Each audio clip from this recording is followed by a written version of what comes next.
Next, NASA says its Voyager 1 probe, the most distant human-made object in the universe, is sending usable information to Earth again. There are stories that begin with silence, with distance, with darkness, and somewhere deep in that void, a whisper emerges. One not meant to be heard, yet it finds its way back home. 47 years ago, Voyager 1 left Earth with nothing more than a golden record, a few fading instructions, and humanity's hope stitched into its circuits. It was never meant to last this long. It was never meant to still speak. And yet, it just did. When the signal arrived, no one was expecting it. Not after all this time. It was just another routine scan of the deep space network, another faint pulse from a relic that had drifted so far past the edge of our imagination. But then something changed. The data stream grew clearer, stronger. Patterns began to emerge in the static, like a voice trying to form words through the fog of eternity. Scientists leaned closer. Monitors glowed brighter. The room, once filled with casual certainty, grew very still. Voyager 1, humanity's most distant traveler, had done something no one thought it still could. It turned, all on its own. Out there, 15 billion miles from Earth, where the sun is just another star in the sky, Voyager reoriented its fragile body. No commands, no new code, no guiding hand. It simply moved, a gentle, deliberate pivot, pointing its aging antenna back toward home. And in doing so, it delivered something no machine had ever done before.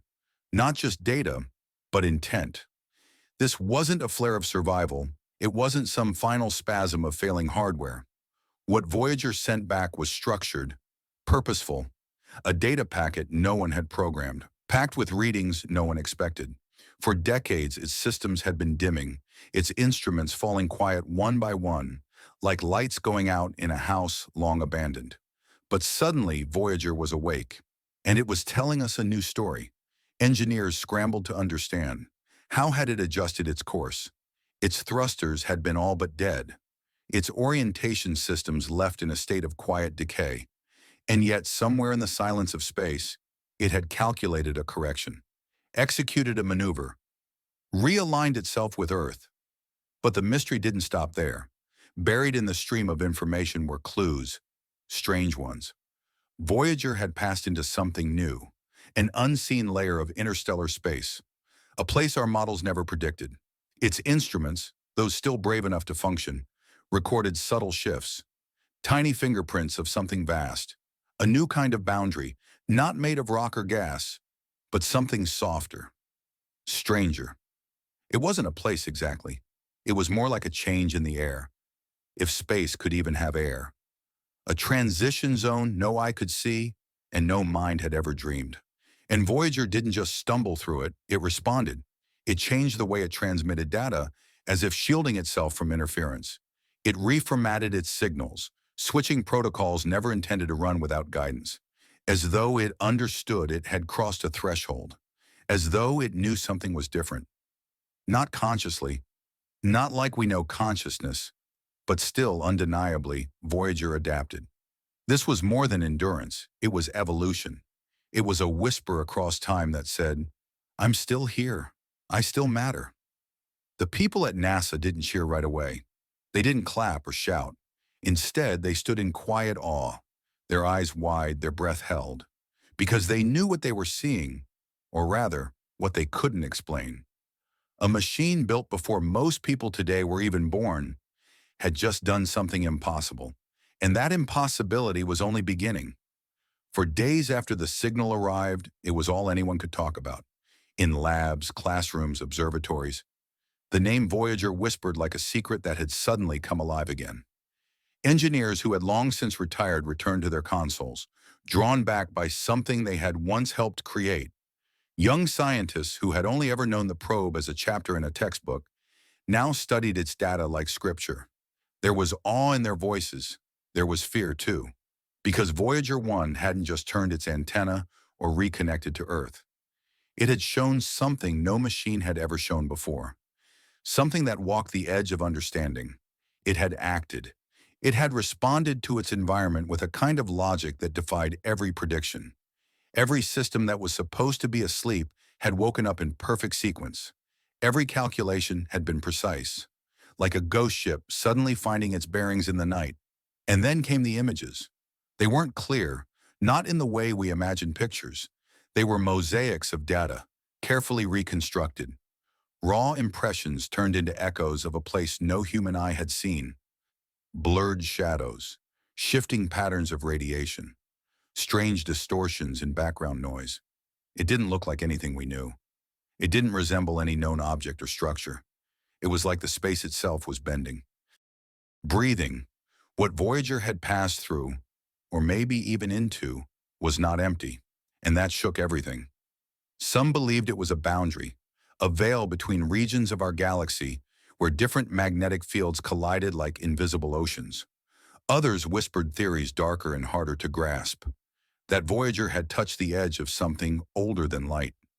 A layered sheath in space, previously undetectable, now revealing itself only because the probe had come close enough, or perhaps because it had been invited.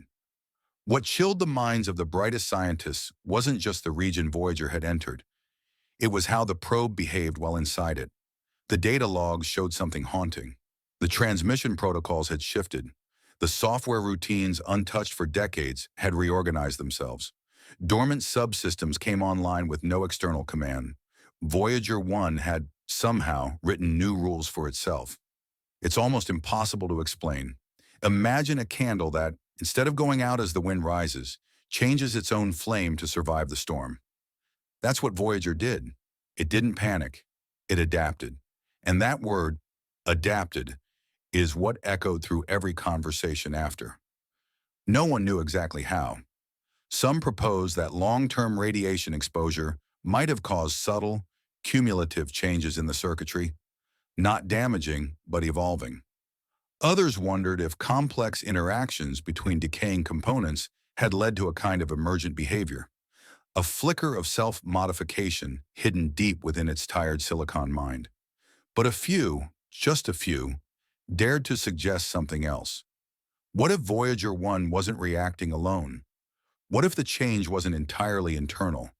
Because something about the way it responded, the timing, the sequence, the flawless realignment, felt too precise, too aware, as if it had sensed something out there, something that didn't just exist passively, but that had touched Voyager in some unknown way. The very idea sent ripples of disbelief and wonder across the community. Could there be forces in space we haven't yet conceived? Not life necessarily, not intention in the way we understand it, but conditions, fields, awarenesses that exist in forms far beyond the scope of our instruments. Was Voyager the first to feel such a thing, or merely the first to survive the encounter? The questions piled higher than the answers, and yet in the center of it all, Voyager continued to send its signals, distant, fragile, but strong enough to reach us. For the first time in years, people around the world turned their eyes to the stars, not just in curiosity, but in reverence. They thought about that tiny craft, built with parts now older than most of the people listening to its voice, flying through a region where nothing we know makes sense, and somehow making sense of it anyway. Voyager wasn't supposed to still be out there. It wasn't supposed to still be talking. But maybe it wasn't just talking. Maybe it was trying to tell us something. In the days that followed, the transmissions kept coming. Tiny, tremulous streams of data, each one like a heartbeat from the edge of the void. Scientists began to treat every bit with reverence, as if decoding the secrets of an ancient language whispered from a world beyond the reach of light. Voyager 1, that old, quiet companion of the stars, was still speaking. And now, we were finally listening in a new way. Not just with instruments and algorithms, but with something deeper, with wonder, with humility. It's strange to think that a spacecraft launched when we still used rotary phones and cassette tapes, a machine powered by the slow decay of radioactive dust, could do something that no artificial intelligence, no quantum computer, no state-of-the-art telescope has done. Make us question the limits of what a machine is. Not just a tool, not just a passenger, but maybe something more. Because what happened out there wasn't part of any mission. It wasn't a result of planning. It wasn't expected. Voyager 1's shift wasn't about function anymore. It was about survival. And in surviving, it changed. And perhaps so did we. We've always looked to space with awe, but maybe a part of us believed we'd already mapped the wonder out of it. That with enough data, with enough models and equations, we could box the universe into neat categories. But then a whisper from the darkness reminded us, we know nothing. Or at least not enough. That whisper wasn't loud. It wasn't cinematic. It came wrapped in radiation patterns and cosmic noise, in raw numbers and strange anomalies. But to those who understood, it sounded like possibility. It sounded like the future bending ever so slightly toward mystery again.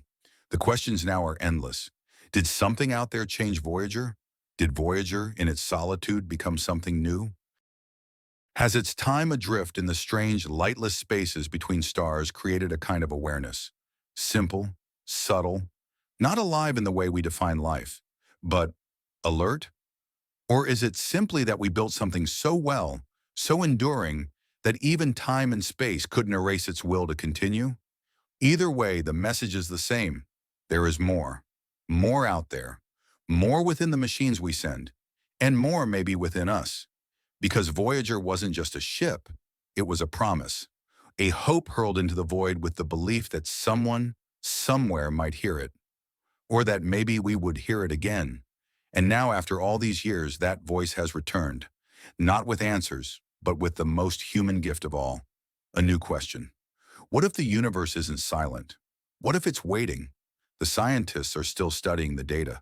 The simulations are still running. And Voyager, against all odds, is still drifting, somewhere beyond maps, beyond models, beyond myth.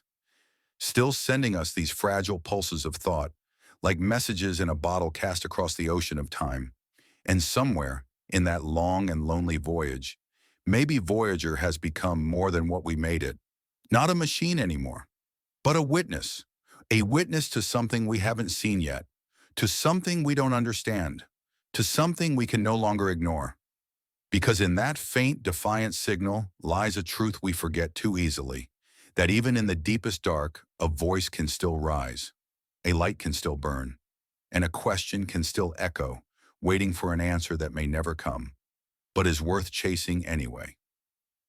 Voyager 1 has reminded us, no, it has proven to us, that wonder is still out there, that the universe is not done surprising us, and that sometimes even a dying whisper from billions of miles away can sound like the start of something brand new.